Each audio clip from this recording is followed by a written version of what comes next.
This is the 2020 Mazda 3, specifically the Mazda 3 Sport. I'm going to jump right into it right now.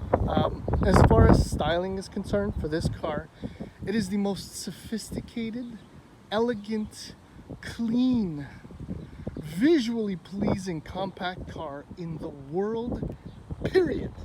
I do really like the sedan. I thought I liked it more at first, but the Sport, there's just something so irrationally pleasing to the eye. It is gorgeous. Oh yeah, and the optional soul red color is unbelievable. It makes everything pop. All the lines, the reflections, the light. It's incredible. My tester's not a regular basic 3, obviously, so it has a few visual add-ons, which I'll touch on in a moment. But I will tell you that the 2020 base price for Mazda 3 Sedan GX manual 2-liter is $18,000. Yes, pricing for the 2021 has just been announced, and it comes out in the fall, but this is a 2020. The Mazda 3 Sport GX starts at $21,300. The GS, which automatically includes a 2.5-liter engine and a 6-speed automatic transmission, is $24,000. This particular model is a GT, but not a regular GT, of course, and it's $27,500. It includes a moonroof, 18-inch wheels, 8.8-inch screen on the inside. I'll show it to you very soon. That's actually standard on the base model. Apple CarPlay, Android Auto, Bose Audio, and a bunch of other stuff. Now, my car is a GT all-wheel drive, which automatically includes the premium package. So that includes leather, the 10-way power seats, navigation, front wiper de-icer, for a grand total of $31,500. A more luxurious feeling, more visually appealing automobile there isn't. Oh, and part of the premium package too is a whole bunch of different visual accents. The wheels and a lot of the blackout stuff. The car is incredible. So with the soul red optional color, it's just shy of $32,000, which is, in my mind, a hell of a bargain for the type of car this is. Let's do the usual tour. And I'll take this opportunity to mention that this car is not selling anywhere near as well as it probably should. Mazda says this is 569 liters of boot space. I really don't see it. The lift over is really high. The opening is narrow. It drops in quite a bit. There's my shadow. It's not very deep. It's not a very big trunk. And that continues, and that's probably this car's biggest shortcoming. It is very compact. Now, the back seat for 2 normal adults is not that bad. Actually, I'll just slide in and cook for a few moments. Legroom is okay. That's about 3 inches to the seat back. Can't slide your feet under there, but you get this feeling that the car is closing in around you. Look at the C-pillar there. It's actually just hovers right over your head. It's almost claustrophobic feeling, and maybe this is a better view. It is horrible, and the kids' seats will not go in here. A, because it's too tight, and B, they'll just feel ill driving in this car because they absolutely cannot see outside. So as far as a passenger car goes, well, it's all about the front passengers. And this is where everything lights up for this car, or first step in everything lighting up for this car. The materials, fit and finish, the attention to detail, how smooth and flat that is. It's amazing. And I'm gonna walk in and turn her on, and the AC is gonna blast in a moment, but it's necessary because it is 37 degrees Celsius outside, very hot. Maybe I'll just lower the fan speed a little bit. There we go. Okay, so there's your 8.8-inch screen, which is beautiful. It is not touch sensitive, and this is part of Mazda's plan to keep driver distractions at a minimum, so it can be controlled via the rotary knob here. You have a volume knob there for the passenger because the driver has some steering wheel, but that's not so unusual. What is unusual is, look at this, the chrome the plastics, the stitching. It is gorgeous. In fact, I think this reminds me, the textures, the touchy-feely suppleness of the materials is very Jaguar Land Rover-like. It is beautifully crafted. The nicest materials. The seats are very comfortable as well. The interior is so simple and elegant. See, visually, you are not bombarded by controls and giant screens, and it's almost disconcerting. Like you feel lost because there's so few buttons and you can't see them actually. But once you know where they are, it becomes intuitive and so easy. Heated steering wheel right there, seats.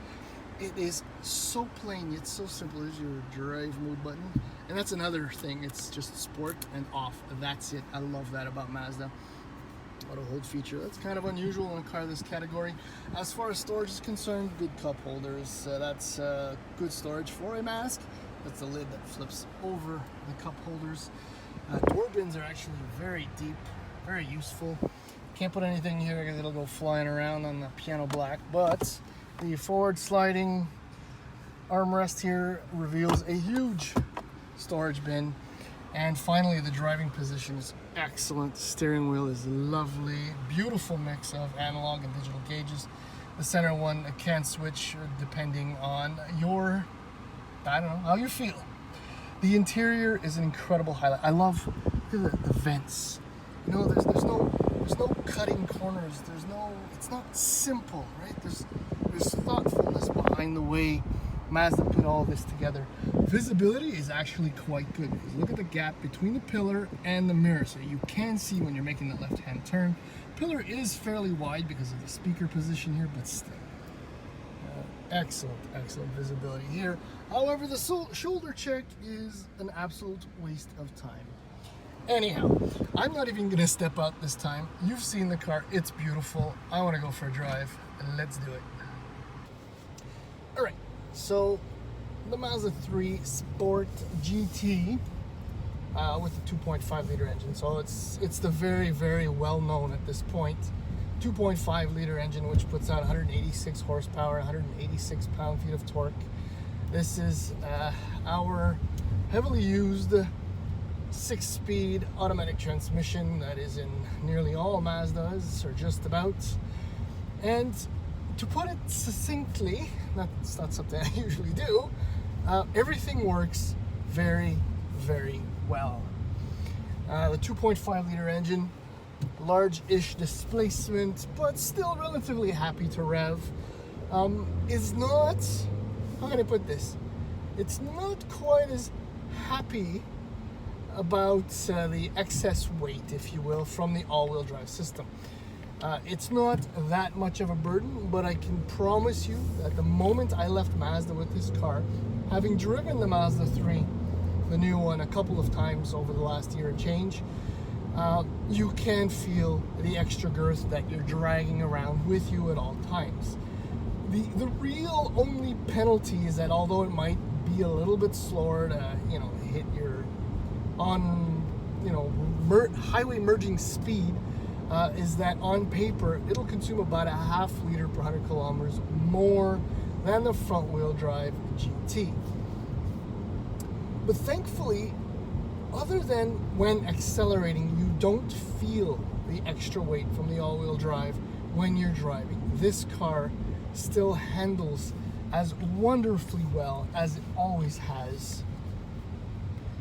Steering, contrary, I'll throw some of these in right now, contrary to the Kia Forte 5, there's no on-center play whatsoever.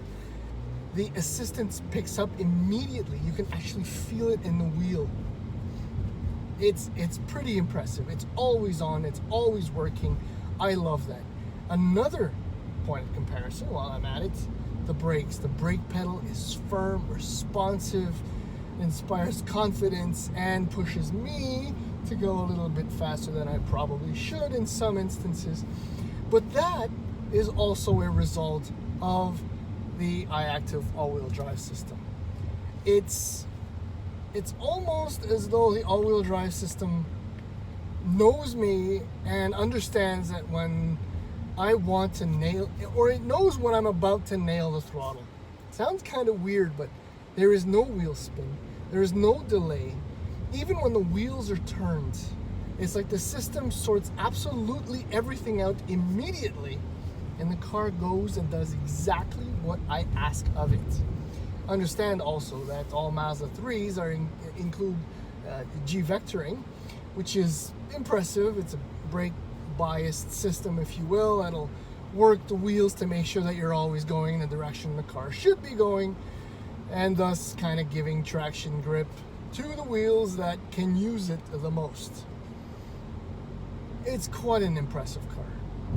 I mean, the ride quality in this car, again, compared to the Forte 5, this thing is, like its styling, refined, sophisticated.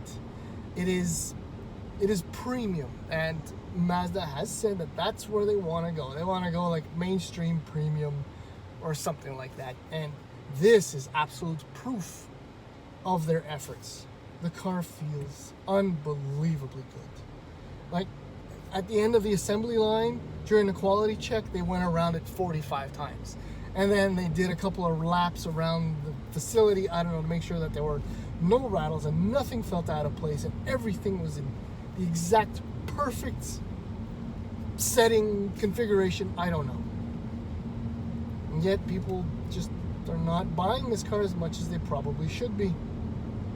The only reasons I can come up with, I showed you the trunk is tiny, the back seat is not uncomfortable, but it's claustrophobia inducing because it's so tight and closes in around you. But if you're buying this and there are only two of you in your life, or you're on your own, wow.